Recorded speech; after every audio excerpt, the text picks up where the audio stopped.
우리 인사하겠습니다. 할렐루야. 네, 반갑습니다.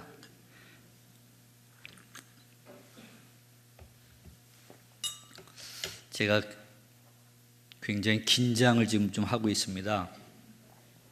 왜냐하면 한 달이 좀 더 됐나요? 제가 모르는 전화번호가 떴어요. 제가 모르는 전화번호는 잘 안 받는데 그날 무슨 정신인지 전화를 제가 받았어요.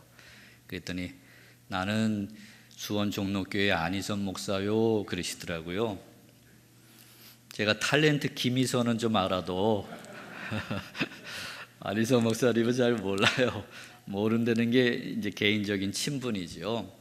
왜 모르겠어요, 우리 안 목사님을요. 저희 대선배님이시고 또 제가 볼 때는 그래요. 우리 선배님들 중에 참 실력 있는 목사님들이 많으세요. 그 중에 한 분이시고 또 목회를 성실하게 하시는 좋은 선배 목사님이라서 후배인 저는 우리 안 목사님을 잘 알죠. 근데 안 목사님은 저를 잘 모르실 거예요. 그래서 공식석상 공식적인 자리에서 몇 번 제가 후배니까 인사를 드린 적은 있지만 이렇게 대화를 나눠본 적은 한 번도 없는 그런 목사님이세요. 그 안 목사님 전화를 해주셨어요. 목사님 무슨 일이신가요? 이제 여쭤봤더니 부흥회를 해야 되는데 와서 부흥회를 좀 인도해 주세요 그러시더라고요. 저는 설교를 잘 못해서 부흥회를 잘 안 다니거든요. 근데 대선배님이 말씀을 하시니까 얼떨결에 네 알겠습니다. 그리고 약속을 하고 전화를 끊었습니다. 그리고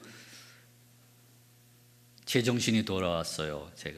내가 무슨 약속을 한 건가. 그리고 이제 수원 종로교회를 다시 한번 이렇게 생각해 보니까 역사가 대단하죠. 여러분 잘 모르시나요? 수원 종로교회 역사. 저희 교회는 이제 33년 된 교회예요. 이제 33년. 100년이 넘은 수원 종로교회 가서 제가 저는 이제 30년을 목회했는데요. 30년을 목회하면서도 별일이 다 있었어요.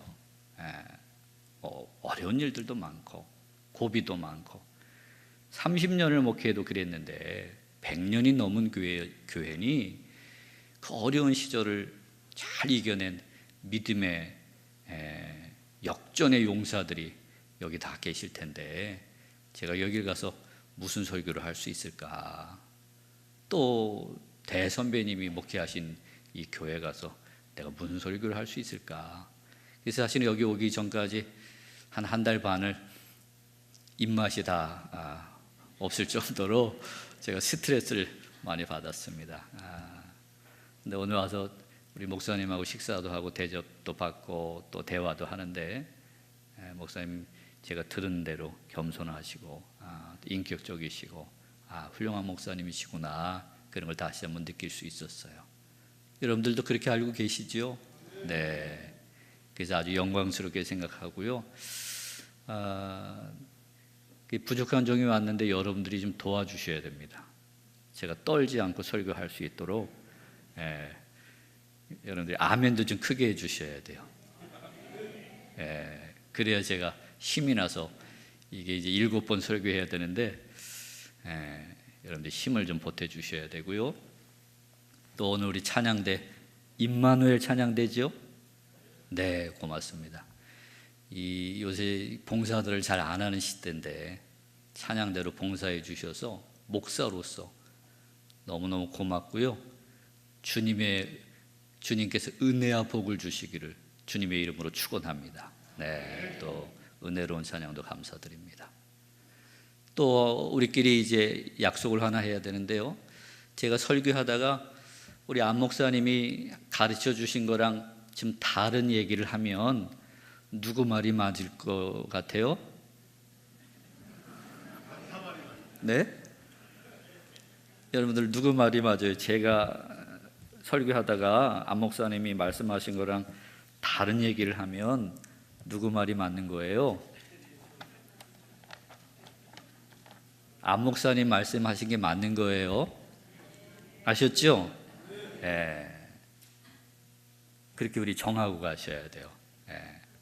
근데 이게 제가 괜한 걱정을 하고 있는 것 같아요. 그렇죠? 여러분들이 이 역사라고 하는 게 이게 그냥 넘어온 게 아니죠. 여러분들이 잘 알아들으시리라 생각하는데 혹시라도 그런 일이 있거든. 아유, 이번에 오신 강사님이 뭘 좀 모르나 보다 그렇게 여기시고 이해해 주셨으면 좋겠습니다. 이번 부흥의 주제가 뭐예요? 네, 더 깊은 믿음으로예요. 우리의 믿음이 더 깊어졌으면 좋겠습니다. 그렇죠? 근데 믿음도 사실은 우리가 믿어야지 그래서 믿는 건 아니고요.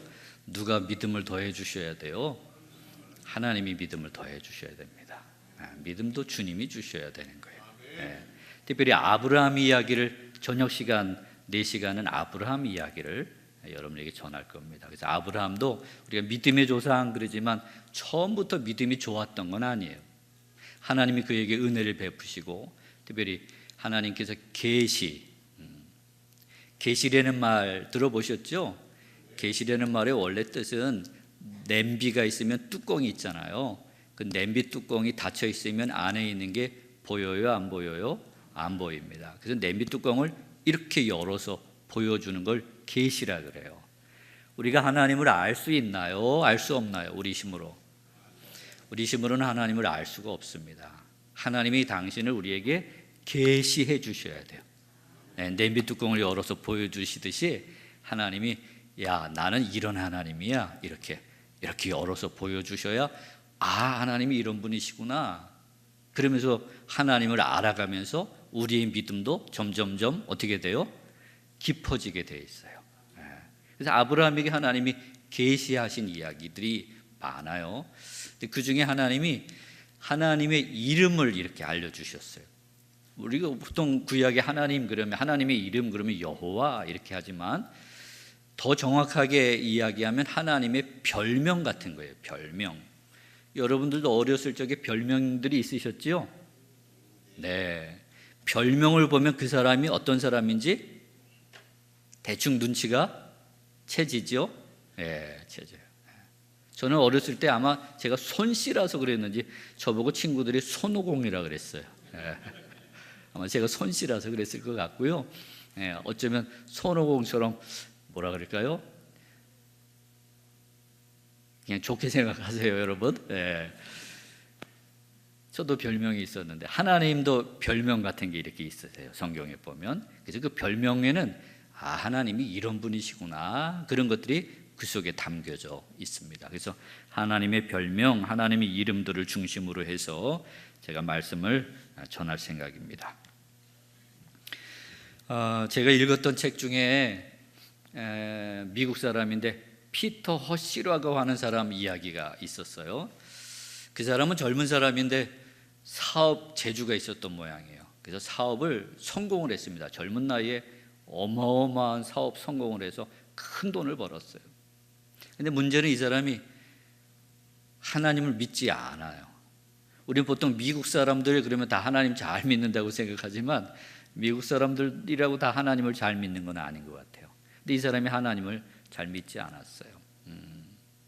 그런데 다행히도 그 부인이 아내가 하나님을 잘 믿었답니다. 어느 날 둘이 앉아서 대화를 하다가 그 부인이 얘기했어요. 여보, 이렇게 하나님이 복을 많이 주셨는데 당신 하나님께 감사하면서 살았으면 좋겠어. 그렇게 이야기를 했어요. 그랬더니 피터 씨가 정색을 하면서 무슨 하나님한테 감사를 하냐? 내가 얼마나 노력을 했는데, 내가 얼마나 애를 썼는데, 내가 잠도 못 자고 밥도 제대로 못 먹어가면서 열심히 해서 내가 이렇게 사업을 성공하고 돈을 많이 벌었는데 하나님께 감사할 일이 아니고 당신 나한테 감사해야 돼. 이렇게 이야기를 했대요. 그 이야기를 듣고 그 부인이 바로 뒤로 5걸음을 이렇게 물러섰어요. 아니 둘이 얘기하다 말고 부인이 뒤로 물러서니까 이상하잖아요. 그래서 아니 왜 얘기하다 말고 뒤로 물러서? 그렇게 물어봤어요. 그랬더니 그 부인이 하는 말이 당신하고 가까이 있다가 벼락 같이 맞을까 봐 내가 뒤로 물러났다. 그렇게 얘기를 했대요. 그랬는지 몰라도 그래서 그랬는지 몰라도 얼마 안 돼서 이 피터 씨의 사업에 위기가 찾아왔답니다. 뭐 보증을 잘못 썼는지 뭘 잘못했는지 자기가 번 모든 재산을 다 털어넣어도 갚을 수 없는 큰 문제가 터졌어요. 이게 뭐 인간의 노력으로는 해결할 길이 없어요. 그러니까 잠도 못 자고 고민합니다. 고민이 되면 세상 사람들 술도 마시죠. 술에 취해봤지만 술 마셔서 문제 해결될 것 같으면야 뭐 술 마셔도 괜찮겠죠. 술 가지고 안 되니까 약을 먹기도 했답니다. 약. 외국 사람들은 약 많이 먹죠. 이상한 약. 그거 먹고도 해결이 안 돼요. 그래서 이 사람이 죽으려고, 자살하려고 준비를 했어요. 그러다가 자기 아내가 늘 하나님 믿어야 된다고, 하나님 의지해야 된다고 한 그 말이 생각나서 엎드려서 기도를 했대요. 하나님이 계시면 저를 이 위기에서 좀 구해 주세요. 그렇게 기도를 했답니다. 하나님이 그 기도를 들으셨는지 정말 기적 같은 일이 일어나서 문제가 해결됐어요. 그날 이후로 이 사람은 자기 사업을 정리하고 전 세계를 다니면서 살아계신 하나님을 증거하는 복음 전도자가 됐다고 하는 그런 이야기가 있습니다. 이제 여러분에게 질문합니다.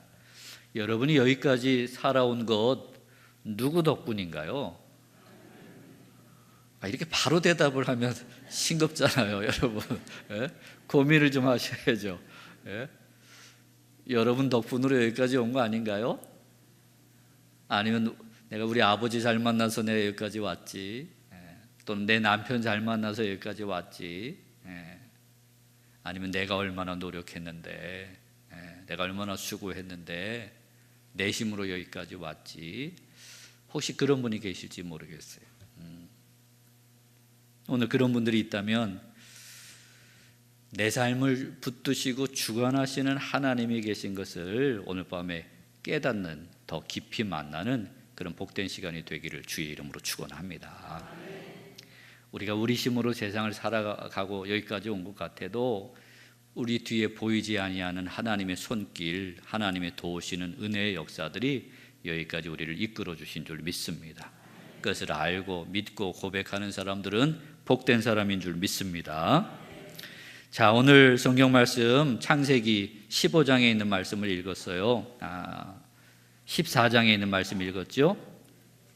배경은 이래요.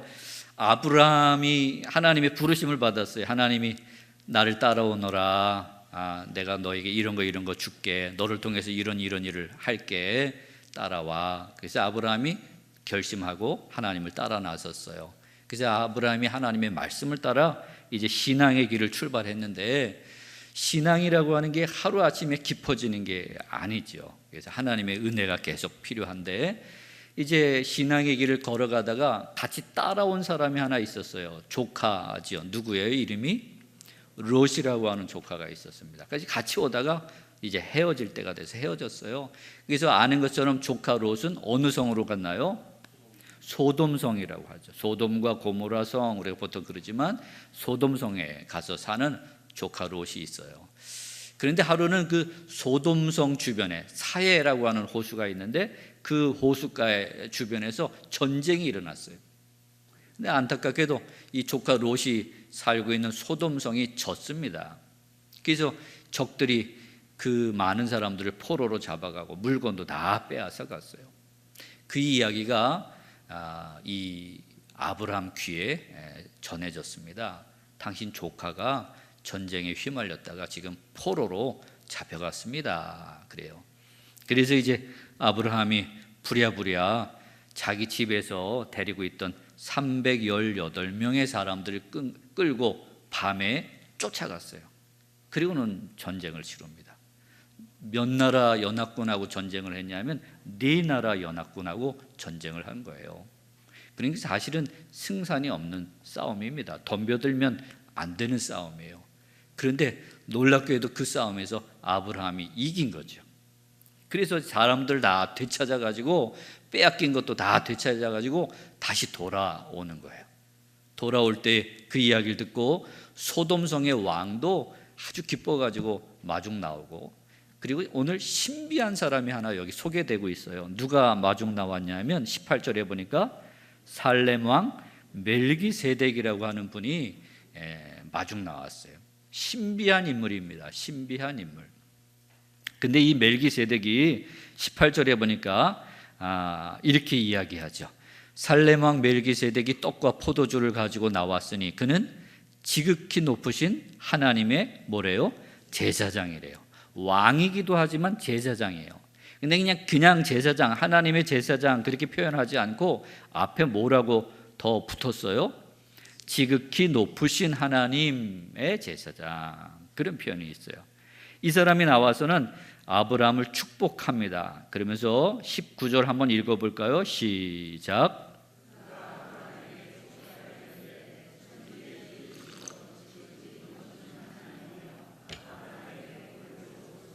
아멘.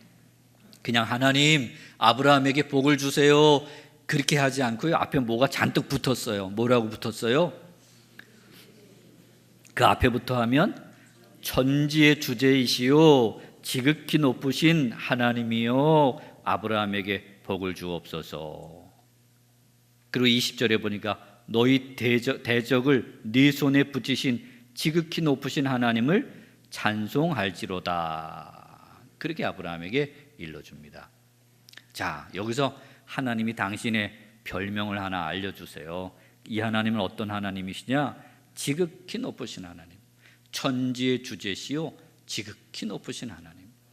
지극히 높으신 하나님이라는 말을 이 이스라엘 말로는 엘 엘리온 그렇게 불러요. 이 사람이 멜기세덱이 아브라함에게 엘 엘리온의 이름으로 너를 축복한다, 너를 전쟁에서 이기게 하신 분이 바로 엘 엘리온이시다, 그렇게 일러주는 그런 장면이 오늘 본문의 장면입니다. 아브라함은 자기가 싸움을 잘해서 나가서 승리하고 돌아왔다고 생각했는데 이 멜기세덱이라고 하는 분이 찾아와서는 이 전쟁을 이기게 하신 분, 그 적들을 네 손에 붙이신 분이 계신데 그분이 누구라고요? 지극히 높으신 하나님, 이스라엘 말로는 엘 엘리온 하나님이 너를 이 전쟁에서 이기게 하신 거야. 전쟁의 승패, 전쟁의 성패는 네 손에 달린 게 아니라 누구 손에 달린 거야? 하나님 손에 달려 있는 거야. 그걸 일러줬어요. 자, 오늘 하나님이 첫 번째 이름을 아브라함에게 일러주셨어요. 그 이름은 지극히 높으신 하나님. 한번 따라서 해볼까요? 지극히 높으신 하나님. 네. 제일 높다는 거예요, 하나님이. 여러분들이 또 질문합니다. 여러분이 높으세요? 하나님이 높으세요? 솔직하게 대답하셔야 돼요. 여러분이 높으세요? 하나님이 높으세요? 그러신가요? 높으신 하나님이 계신 것을 아는 사람은 복된 사람인 줄 믿습니다. 내 위에 높으신 분이 계시다는 걸 모르면 그것처럼 불행한 사람은 없어요. 그러나 높으신 하나님, 지극히 높으신 하나님, 땅과 하늘의 주제, 주권자가 되시는 하나님이 계시다고 오늘 우리에게 일러주고 계세요. 우리가 믿는 하나님 그런 하나님이에요. 아브라함이 그 하나님을 오늘 배웠습니다. 들었어요. 하나님이 계신데 그분은 지극히 높으신 분이구나. 그분이 다스리신다는 거예요. 모든 것이 누구 손에 있다는 거예요? 하나님 손에 있다는 거예요. 그분이 주권자시라는 거예요. 전쟁만이 아니라 우리 삶의 모든 것이 사실은 누구 손에 달려 있어요? 하나님 손에. 사는 것도 누구 손에?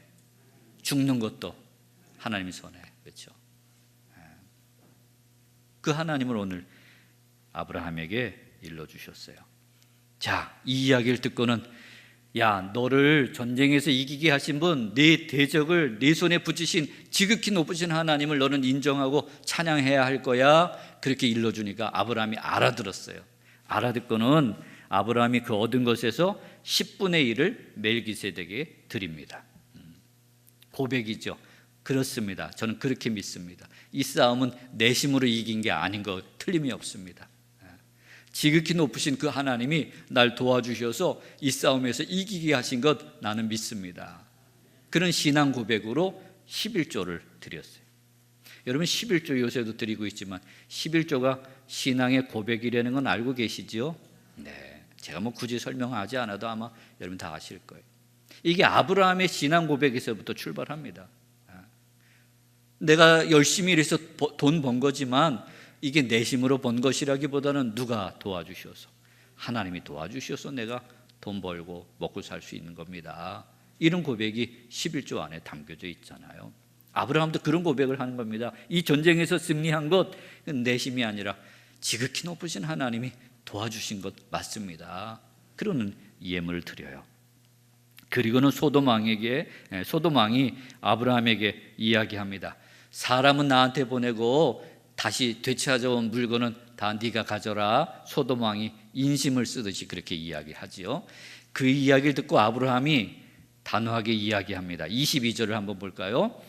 아브라함이 소돔 왕에게 이르되 천지의 주제이시여 지극히 높으신 하나님 여호와께 내가 손을 들어 맹세하노니 23절 네 말이 내가 아브라함으로 치부하게 하였다 할까 하여 네게 속한 것은 실 한 오락이나 들매끈 한 가닥도 내가 가지지 아니하리라. 이렇게 이야기합니다. 아브라함 참 똑똑한 사람입니다. 배운 걸 바로 어떻게 해요? 써먹을 줄 아는 사람이에요. 멜기세덱을 통해서 어떤 하나님을 배웠어요? 지극히 높으신 하나님을 배웠어요. 모든 것의 주권자 되시는 하나님을 배웠어요. 그래서 이 소돔 왕이 사람은 나한테 보내고 물건은 다 네가 가져 그렇게 이야기했을 때 아니야 필요 없어. 필요 없어. 네가 그 물건 나한테 주고 아브라함이 부자 된 것 누구 덕분이라고 얘기할까 봐, 소돔 왕 덕분이라고 얘기할까 봐 필요 없다. 나를 복되게 하실 분은 네가 아니라 누구세요? 지극히 높으신 하나님, 그분이 나를 복되게 하실 거야. 그리고는 다 돌려주는 그런 장면이 오늘 본문에 있는 장면입니다. 오늘 우리가 믿는 하나님이 지극히 높으신 하나님이시라고 오늘 성경이 우리에게 일러주고 있어요. 성경에서 우리는 신앙을 배웁니다. 하나님에 대한 신앙. 성경에서 크게 세 가지 신앙을 우리가 배울 수 있어요. 한국교회는 구원신앙을 제일 중요하게 여깁니다. 구원자 되시는 하나님, 우리를 구원하려고 아들을 주신 하나님, 우리를 구원하러 이 땅에 오신 예수님. 그래서 구원의 하나님에 대한 신앙이 우리 안에 있어요. 근데 이 구원의 신앙만 성경에서 가르쳐 주는 게 아니고요, 또 다른 신앙들이 있어요. 그게 또 하나가 뭐냐면 창조신앙이라는 거예요. 창조주 하나님, 세상 모든 것을 만드시고 우리를 만드시고 세상 모든 것을 다스리시는 하나님이 계시다고 하는 것이 창세기가 가르쳐주는 신앙이에요. 오늘 여러분들에게 이 창조신앙도 있게 되기를 주의 이름으로 축원합니다. 이 엘 엘리온이라고 하나님의 이름 속에서 우리는 창조신앙을 이렇게 살펴봐야 돼요. 날 구원하신 하나님만 믿는 게 아니라 내 인생을 붙들고 내 인생을 이끌고 가고 계시는 엘 엘리온 하나님을 우리는 배워야 되고요, 또 고백해야 되고요, 믿어야 될 줄 믿습니다. 우리의 삶이 그냥 내 마음대로 되는 대로 흘러가는 삶이 아니라 내 삶을 붙들고 계시는 하나님이 계시다고 오늘 성경이 일러주고 있는 거예요. 창조신앙이 우리에게 굉장히 중요한 신앙이에요. 창조신앙은 주권자 되시는 하나님에 대한 신앙입니다. 저는 목회를, 우리 안 목사님 오늘 말씀 들어보니까 45년을 목회하셨대요. 저는 이제 30년을 목회했는데요, 목회를 해보니까 구원의 신앙을 가진 사람들도 참 복되지만 제가 볼 때는, 제가 목사로서 볼 때는 창조신앙을 가진 사람이 더 복된 것 같아요. 창조신앙, 내 위에 높으신 하나님이 계시다고 하는 것을 알고 믿고 인정하고 사는 사람들이 있어요. 이런 분들은 벌써 태도가 달라요. 내 위에 어떤 분이 계시다고요? 지극히 높으신 하나님이 계시다는 걸 알고 고백하고 사는 사람들은요, 벌써 몸가짐이 달라요. 굉장히 조심스러워요. 그래서 성경은 경외심이라는 표현을 씁니다. 경외심. 그걸 우리말로 풀면 저는 어려워할 줄 아는 것, 이런 표현을 씁니다. 어려워할 줄 아는 것. 누군가 아주 훌륭한 분, 좋은 분을 만나면 아주 복잡한 감정이 우리 안에 있어요. 좋기도 하고 두렵기도 하고, 그걸 어려워한다 그러죠. 하나님 앞에 이렇게 어려워할 줄 아는 자세로 살아가는 분들이 있습니다. 높으신 하나님을 아는 사람들은 그게 이렇게 몸에 나타나고요, 말투 속에서 나타나요. 저분이 하나님을 아는구나. 어떤 분은 그의 말투와 태도를 통해서 저분은 하나님을 잘 모르는구나, 이런 걸 느낄 수 있습니다. 근데 제가 목사로서는 창조신앙, 지극히 높으신 하나님, 엘 엘리온 하나님을 아는 사람들은요, 벌써 이렇게 자세가 달라요. 뭘 해도 아주 겸손하게, 조심스럽게, 함부로 하지 않습니다. 함부로 말하지 않고요, 함부로 행동하지 않아요. 왜냐하면 내 위에 지극히 높으신 하나님이 계신 걸 알아요. 그것이 바로, 그것을 경외라 그러고요, 경외하는 것, 경외심이 있는 것, 그것은 지혜의 근본이라고도 성경은 이야기합니다. 정말로 지혜로운 사람, 정말로 참된 지식을 가진 사람이 어떤 사람이냐? 지극히 높으신 하나님을 알고 그 앞에서 경외심을 가지고 살아가는 사람, 이런 사람들이 진짜 지혜로운 사람이고 지식이 있는 사람이다, 그런 뜻이죠. 그래서 세상에서 아무리 높아져도 내 위에 진짜 높으신 하나님이 계신 걸 아는 사람들은 늘 겸손해요. 그렇죠? 그렇죠, 여러분? 할렐루야. 겸손합니다. 겸손한 왕이 하나 있습니다. 카누투라고 하는 왕이 있어요. 아시는 분이 계실지 모르겠는데 영국의 아주 유명한 왕이었대요. 왕은 세상에서 어떤 사람이에요? 그 나라에서 제일 높은 사람입니다. 무서울 게 없는 사람이에요. 그래서 왕은 자기 권위를 상징하는 왕관을 쓰게 돼 있어요. 근데 이 카누투는 하나님을 아는 사람이었던 것 같아요. 그래서 왕이지만 왕관을 쓰지 않는 왕으로 유명했대요. 신하들이 난리가 났습니다. 아유, 임금님 체면이 있지, 권위가 있지, 왕관을 좀 쓰셔야죠. 그러나 카누투는 내 위에 지극히 높으신 하나님이 계신데 내가 조심해야 돼. 아무리 이야기를 해도 신하들이 듣지를 않는 거예요. 그래서 하루는 이 카누투가 신하들을 이끌고 바닷가로 갔습니다. 바다로 한번 가자. 그래서 바닷가에 가서 내가 앉는 보좌를 갖다 놔라. 그래서 임금님이 앉는 큰 의자를 바닷가에 갖다 놨어요. 마치 물이 빠졌다가 다시 들어오는 때예요. 파도가 밀려 들어옵니다. 바다를 향해 앉아가지고는 카누투 왕이 왕관을, 너희들이 그렇게 쓰라고 하는 왕관을 좀 가져와라. 그래서 왕관을 가져오니까 왕관을 쓰고 바다를 향해 앉았어요. 그리고 파도가 밀려오는데 바다를 향해서 외칩니다. 파도야, 멈춰라! 그랬어요. 어떻게 됐을까요? 멈추긴 뭐가 멈춰요? 그렇죠? 밀려 들어와요. 다시 외치는 거예요. 내가 영국의 왕으로서 명하노니 파도야, 멈춰라! 끔찍도 안 하고 파도는 계속 밀려 들어옵니다. 점점점 파도가 밀려오더니요, 드디어 이 왕이 앉아있는 보좌까지 왔어요. 왕은 계속 외칩니다. 파도야, 멈춰라! 신하들은 뒤에서 걱정스러운 눈으로 바라보죠. 드디어 큰 파도가 와서 이 왕과 왕이 앉은 보좌를 덮쳤어요. 큰 파도가 치면 나가 떨어지죠. 이 왕도 나가 떨어졌어요. 왕관은 어디로 날아갔는지 모르고요, 물속에 빠져서 물에 빠진 생쥐꼴이 된 이 카누투가 이렇게 물을 닦으면서 신하들에게 이야기했답니다. 봤지? 그랬더래요. 봤지. 세상의 임금의 위력이 어떤 건지 봤어? 난 이렇게 왕이라고 할지라도 보잘것없는 인생일 뿐이다. 지극히 높으신 하나님 앞에 우리가 겸손한 마음을 잃어버려서는 안 될 것이다. 그렇게 이야기했다고 하는 아주 훌륭한 왕이 있습니다. 오늘 우리 하나님을 믿는 우리들도 우리가 믿는 하나님이 어떤 분이신지를 잘 알아야 됩니다. 여러분, 저와 여러분이 믿는 하나님이 지극히 높으신 하나님이에요. 세상에서 제일 높으신 분입니다. 그분보다 더 높으신 분이 없어요. 그분이 온 세상과 우주 만물과 영의 세계를 다스리고 계시는 분이에요. 우리의 생사화복이 그분 손에 달려 있어요. 그렇죠? 때와 기한이 누구 손에 있을까요? 지극히 높으신 하나님 손에 있어요. 성경의 말씀입니다. 지금은 돌아가셨지만 저희 교회 권사님, 여자 권사님이 한 분 계셨어요. 90이 훨씬 넘어서 돌아가셨어요. 뭐 그 연세의 할머니 권사님들은 학교 문턱도 대부분 못 가보셨잖아요. 이 권사님도 학교 문턱도 못 가보신 분이에요.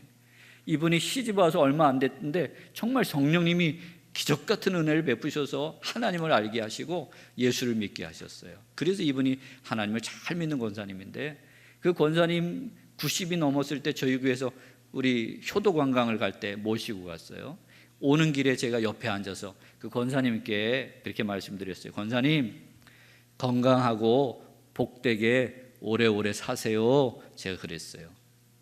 그랬더니 이 권사님이 기가 막힌 대답을 하셨어요.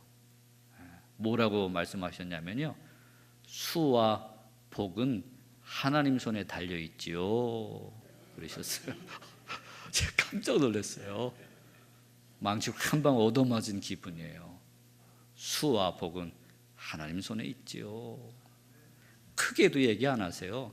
그냥 조근조근하게, 목사님, 수와 복은 하나님 손에 있어요. 그래서 제가 다시 한번 깨달았어요. 그렇지.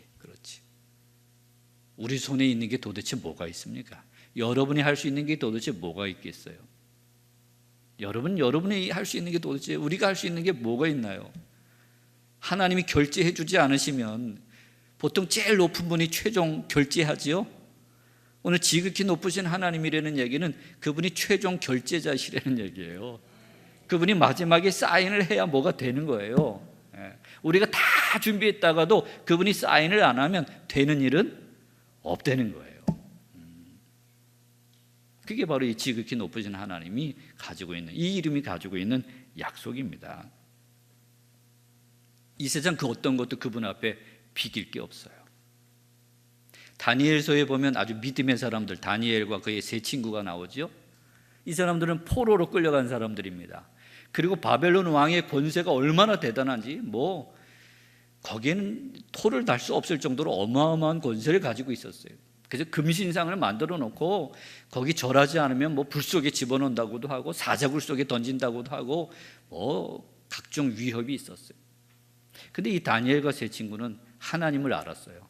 어떤 하나님을 알았을까요? 지극히 높으신 하나님을 알았어요. 엘 엘리온 하나님을 알았어요.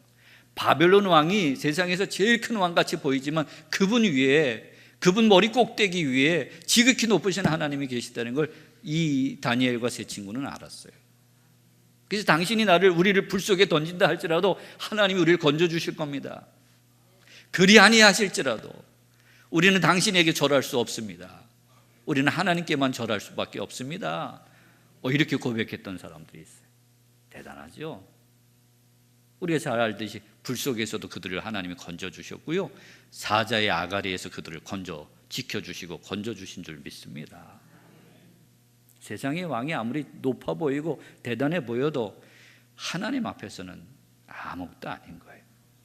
근데 우리는 잘 모르고 사람한테 무릎을 꿇으려고 할 때가 얼마나 많은지 몰라요. 여러분이 무릎을 꿇어야 될 분은요, 엘 엘리온 하나님 한 분이신 줄 믿습니다. 아무 데서나 무릎을 꿇는 게 아니에요. 제일 높은 분에게 무릎을 꿇는 것이 옳은 일인 줄 믿습니다. 오늘 성경은 곳곳에 이 지극히 높으신 하나님을 우리에게 소개하고 있어요. 우리가 믿는 하나님이 엘 엘리온이다. 지극히 높으신 하나님이다. 그분이 모든 것을 통치하고 계시고 그분 손에 모든 것이 달려있다고 성경은 곳곳에서 이야기하죠. 이 엘리온을 잘 알았던 여인이 있는데 그 여인이 바로 한나라고 하는 여인이에요. 한나는 아이를 갖지 못했던 여인이죠. 그 아이를 갖게 하고 못 갖게 하는 게 누구일까요? 지극히 높으신 하나님. 그 하나님께 기도했던 여인. 그래서 아들을 얻었던 여인. 그래서 한나가 노래하는 게 사무엘서에 나와요. 죽이기도 하시고 살리기도 하시고 낮추기도 하시고 높이기도 하시고, 그렇죠? 병들게도 하고 고치게도 하시고. 이게 다 누구 손에 있습니다? 하나님 손에 있습니다. 그런 노래를 한나가 불러요. 저희 교회 간증을 하나 할까요? 저희 교회 여자 집사님이 한 분 계신데요. 안타깝게도 아기를 못 낳았어요. 재밌다 그럴까요? 이상하다 그럴까요? 문제가 뭐냐면 그 남편은 산부인과 의사예요. 산부인과 의사. 그리고 이 사람이 뭐 전문가냐 하면 불임 가정에 인공 시험관 아기 이렇게 해가지고 아기 갖게 하는 그거 전문가예요. 수원에서 아마 제일 큰 산부인과에 지금 공동 원장인가 그럴 거예요. 근데 이 남편은 그렇게 믿음이 교회 생활을 잘하거나 믿음이 있는 분은 아니에요. 최근에 이제 수요일 저녁만 주일은 자기가 당직을 서야 된대요. 수요일 저녁만 교회 나오는데 그것도 잘 안 나오던 때에 그 집이 부부가 이런 대화를 한 거예요. 자기 남편이 산부인과 특별히 인공시술 전문가니까 얼마나 많이 애를 썼겠어요. 있는 실력 없는 실력을 다 발휘해서 자기도 아이를 가지려고 애를 썼어요. 그게 안 된 거예요. 그리고 점점점 이 아내의 나이가 먹어가니까 이제는 그것도 어렵게 된 거죠. 그래서 하루는 그 남편이 교회도 잘 안 나오는 남편이 교회 다니는 자기 아내에게 이렇게 이야기했대요. 여보, 아기는 하늘이 주시는 거야. 저는 목회하면서 그렇게 좋은 신앙 고백을 들어본 적이 없습니다. 자기가 실력 있는 산부인과 의사고 인공 시험관 아기 전문가인데 수도 없이 많은 가정에 아기를 갖게 한 사람이지만 그게 자기 손으로 하는 게 아니라는 걸 아는 거예요. 아기를 갖는 일만이 아니죠. 우리 인생의 모든 게 착각하시면 안 됩니다. 내 손으로 내 힘으로 되는 것이냐 그렇게 오해하시면 안 돼요. 하나님의 손길 그것이 닿지 않으면 될 수 없어요.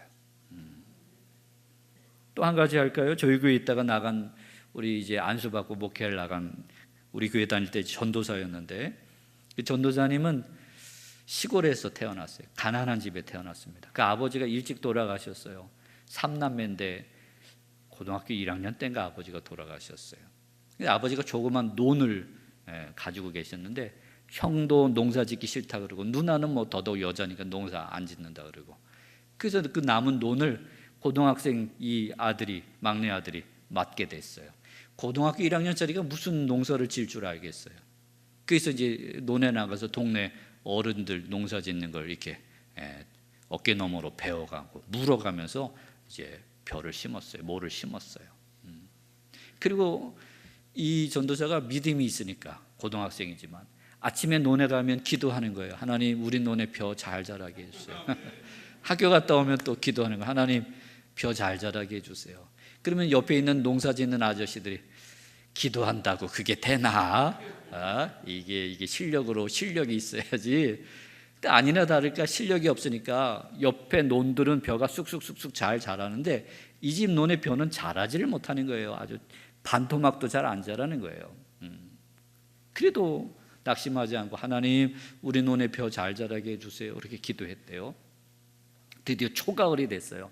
다른 집의 논의 벼들은 이렇게 이삭이 이제 조금씩 맺혀가지고 이게 벼가 잘 자라면 논이 시커멓다 그러죠. 푸르다 못해 아주 시커멓다 그래. 그렇게 아주 시커멓게 논의 벼들이 잘 됐는데 이 전도사 논의 벼는 3분의 2도 지금 아직 채 안 됐어요. 그러니까 안타깝죠. 그런데 초가을인데 태풍이 불었어요. 밤새 비바람이 쳤대요. 어마어마한 바람이 불었대요. 그리고 아침에 해가 뜨자마자 바람이 이제 슬슬 잦아드니까 온 동네 사람들이 다 논으로 나온 거예요. 논에 있는 벼들이 다 쓰러졌어요. 이 전도산에 있는 논의 벼만 쓰러지지 않고 살랑살랑 바람에 꼿꼿이 서가지고 흔들흔들 하고 있더래요. 그 모양을 보고 그 옆에 있던 농사꾼들이 이 고등학생 전도사한테 이야기했어요. 네가 믿는 하나님이 네 논을 지켜주셨구나. 그렇죠.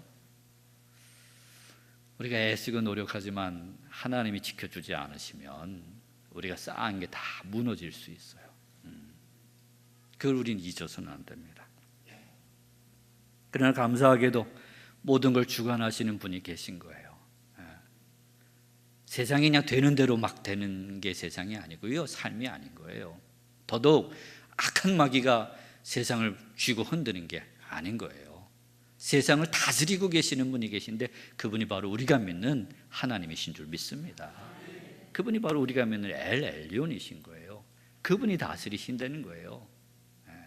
그분이 통치자시고요, 그분이 주권자세요. 이것이 우리에게 소망이 되는 줄 믿습니다.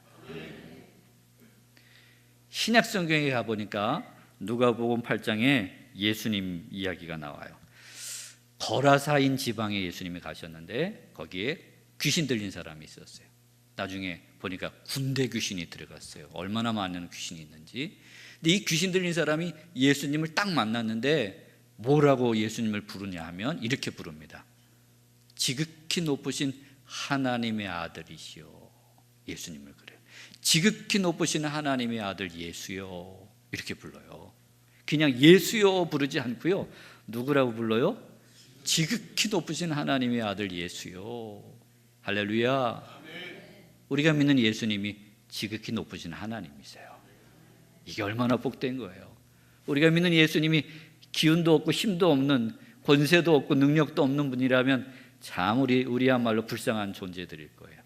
근데 우리가 믿는 예수님이 바로 이 엘 엘리온이신 거예요. 지극히 높으신 하나님이신 거예요.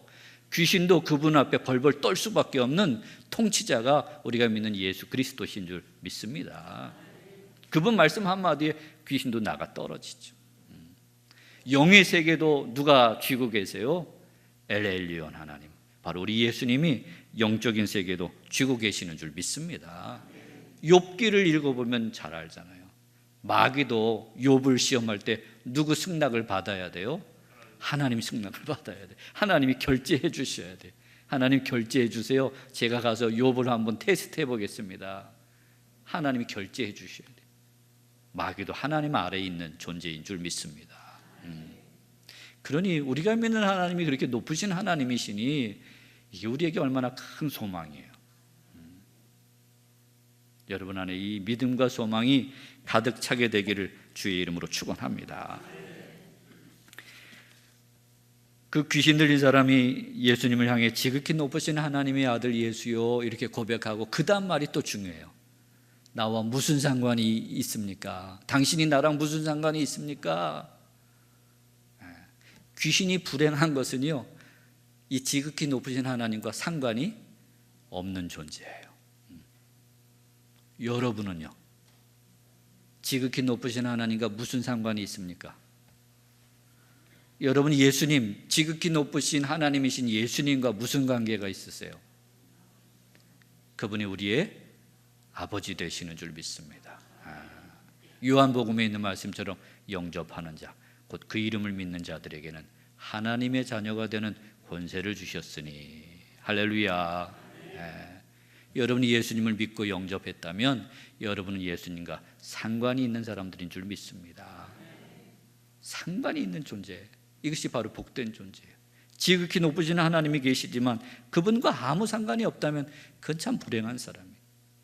오늘 멜기세덱이 아브라함에게 지극히 높으신 하나님을 찬양하라 그렇게 소개했을 때 아브라함이 11조를 드리며 하나님을 찬양합니다. 그건 이런 거예요.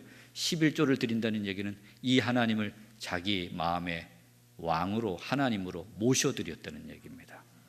신앙은요, 교회 다니는 게 신앙이 아니고요, 지극히 높으신 하나님을 내 마음의 하나님으로 모셔드리는 거예요. 그게 신앙의 출발입니다. 하나님을 내 마음의 주인으로, 하나님을 나의 하나님으로 모셔드리는 것, 영접하는 것, 그게 신앙의 출발이에요. 예수님을 나의 주님으로, 예수님을 나의 왕으로 모셔드리는 것, 그게 신앙의 출발인 줄 믿습니다.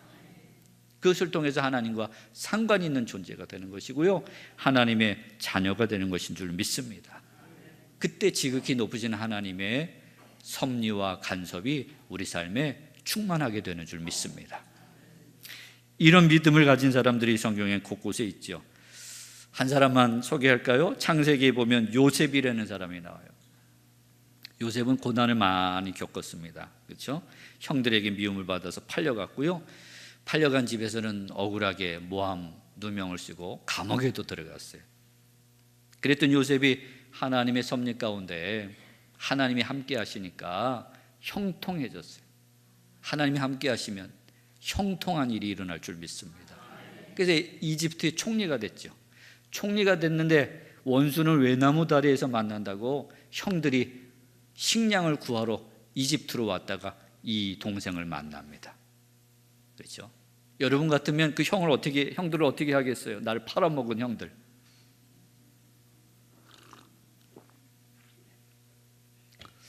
저희 교회 개척교회 할 때 집사님, 여자 집사님이 한 분 계셨는데 국제 결혼을 하신 분이에요. 근데 그분 안에 깊은 상처가 있었습니다. 아버지가 알코올 중독자라서 엄마가 3남매를 버리고 도망을 갔어요. 그리고 이 아버지가 자녀들 키울 수 없으니까 우리 그 집사님이 큰딸인데 초등학교 1학년 때인데 큰딸과 둘째 딸, 막내가 아들인데 막내만 데리고 있고 딸 둘을 고아원에 갖다 버렸어요. 그래서 이 집사님 마음은 엄마 아버지가 자기를 버렸다고 하는 깊은 상처가 있어요. 그게 그의 삶을 온통 뒤죽박죽하게 만들어 버렸습니다. 근데 이분이 한국에 머물다가 미국에 들어가기 직전에 자기 아버지가 어디 사는지 알게 됐어요. 경찰서를 통해 가지고. 그래서 그 아버지를 만나러 간대요. 그래서 제가 저를 찾아왔더라고요. 목사님, 아버지 있는데 알았어요.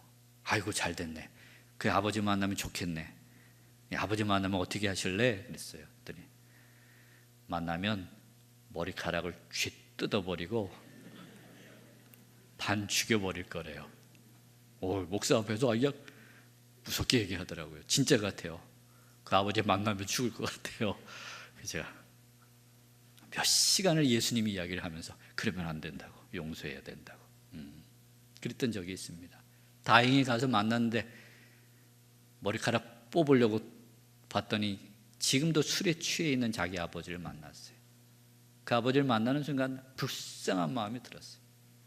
그래서 첫 마디가 아버지, 내가 아버지 용서해요. 그래 아버지를 용서해 줬어요. 아버지를 용서해 줬는데 아버지가 복을 받은 게 아니라 그 집사님이 복을 받았어요. 마음의 평화가 돌아왔어요. 행복해졌어요. 돌아왔는데 3일 만에 그 아버지랑 같이 지내다가 3일 만에 돌아왔는데 천사의 얼굴을 하고 왔어요. 그렇죠? 버림받는다고 하는 건 그렇게 큰 상처를 사람에게 줍니다. 씻을 수 없는 상처예요. 요셉도 자기 형들에게 버림받은 것, 그건 씻을 수 없는 상처입니다. 웬만한 사람 같으면 정말 이를 부득부득 갈면서 복수할 날을 기다렸을 거예요. 그런데 이 원수 같은 형들을 만난 요셉이 뭐라고 이야기하냐면, 형들 걱정하지 마시오. 내가 복수 안 합니다. 나를 애굽으로 보낸 사람, 나를 애굽으로 보낸 이는 형들이 아니라 하나님이십니다. 우리 집안을 구하게 하시려고 하나님의 주권과 섭리로 나를 일찌감치 이집트로 보내신 거예요. 하나님이 나를 이집트로 보내셨어. 그러니 형들이 너무 걱정하지 않았으면 좋겠어. 그렇게 이야기하는 그런 유명한 장면이 창세기에 나와 있습니다. 하나님은 우리가 이해할 수 없는 내 삶이 있지만 그 삶 속에는 하나님의 손길이 이렇게 늘 스며 있다고 하는 사실을 아는 사람은 복된 사람인 줄 믿습니다. 로마서 8장에 우리가 알거니와 하나님을 사랑하는 자, 곧 그 뜻대로 부르심을 입은 자들에게는 모든 것이 합력하여 선을 이루느니라. 잘 외우고 계시죠? 외우지만 마시고요, 믿을 수 있기를 주의 이름으로 축원합니다. 지극히 높으신 하나님이 계신 거예요. 내 삶을 붙들고 내 삶을 복된 길로, 선한 길로 이끌어가고 계시는 하나님이 계시다고 하는 그런 말씀이에요. 그 하나님을 믿는 사람들은 그래서 어떤 환경 속에서도 낙심하거나 절망하거나 불평하거나 원망하지 않아요. 내 인생이 되는 대로 돌아가는 인생이 아닌 거예요. 어떤 분은 운명을 이야기하고 숙명을 이야기합니다. 기독교는 그렇게 이야기하지 않아요. 기독교는 내 삶은 누구 손에 달려있다? 하나님 손에 달려있다. 죽을 것 같고 망할 것 같은 인생도 하나님이 살리시면 살아나는 것이 우리의 삶인 줄 믿습니다. 그래서 그리스도인들은 어떤 환경 속에서도 감사하는 거예요. 데살로니가전서 5장의 유명한 말씀, 항상 기뻐하라, 쉬지 말고 범사에 이는 그리스도 예수 안에서 너희를 향하신 하나님의 뜻이니라. 어떻게 범사에 감사할 수 있겠어요? 형편과 상황과 처지를 따라 감사할 수도 있고 불평할 수도 있지요. 그렇게 이야기해요. 감사는요, 처지와 상황에 의해서 하는 게 감사가 아닙니다. 감사는 하나님에 대한 믿음이에요. 하나님에 대한 믿음. 이게 있으면 감사가 어떤 처지와 환경 속에서도 감사하게 되는 줄 믿습니다. 바로 지극히 높으신 하나님에 대한 믿음. 내 삶이 되는 대로 가는 삶이 아니라, 내 삶이 마귀가 나를 끌고 가는 삶이 아니라, 선하시고 복되신 하나님, 지극히 높으신 하나님이 내 삶을 붙들고 계시다고 하는 이 믿음이 있으면 지금 고난이 왔고 환난이 왔어도 이 속에서도 감사할 수 있는 사람이 되는 줄 믿습니다. 그래서 그리스도인들은 범사에 감사할 수 있는 거예요.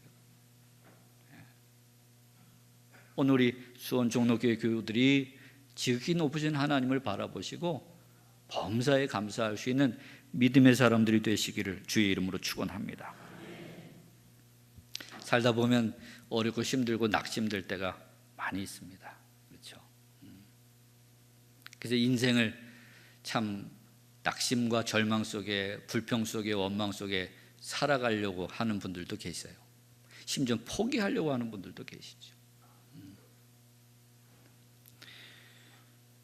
저는 잘하는 게 별로 없지만 특별히 잘 못하는 게 있어요. 그게 뭐냐면 그림 그리는 겁니다. 미술을 참 못했어요. 제가 그리면 아무도 못 알아봐요. 뭘 그려놓으면. 한 번은 초등학교 때 미술대회가 있었어요. 전교생이 다 가는 미술대회예요. 그날 가서 저도 최선을 다해서 그린다고 그렸는데 얼마 그리지 못하고 그림이 제가 봐도 뭘 그렸는지 모르겠어요. 그래서 제가 찢어버렸어요. 그리다 말고 푹 찢어서 쓰레기통에 버리고 도시락만 까먹고 집에 왔어요.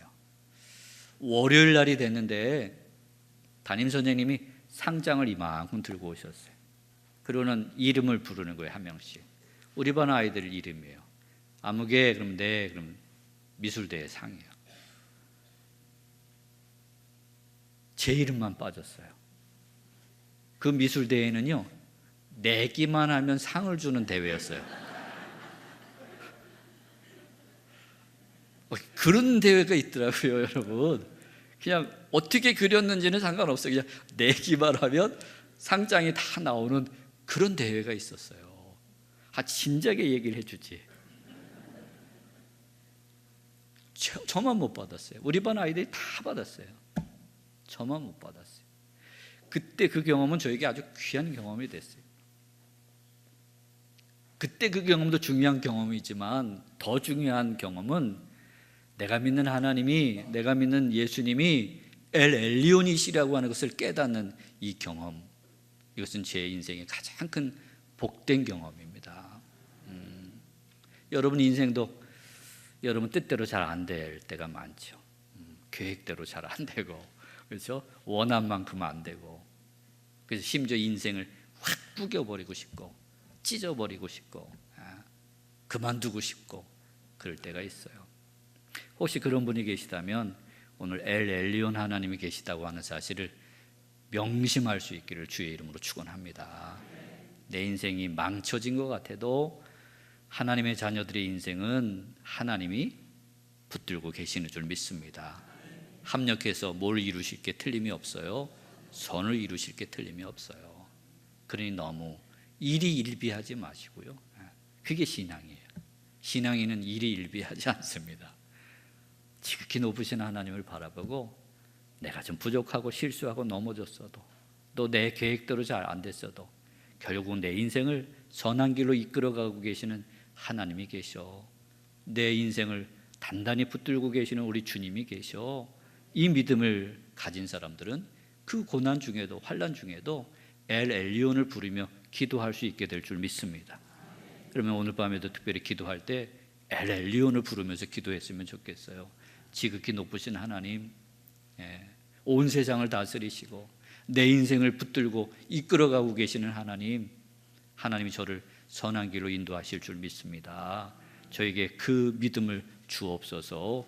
그렇게 기도할 때에 주님이 여러분의 믿음을 더 깊게 하셔서 그 어떤 환경 속에서도 엘 엘리온을 바라보고 의지하는 믿음의 사람들로 세워주시는 그런 복을 주실 줄 믿습니다. 기도하겠습니다.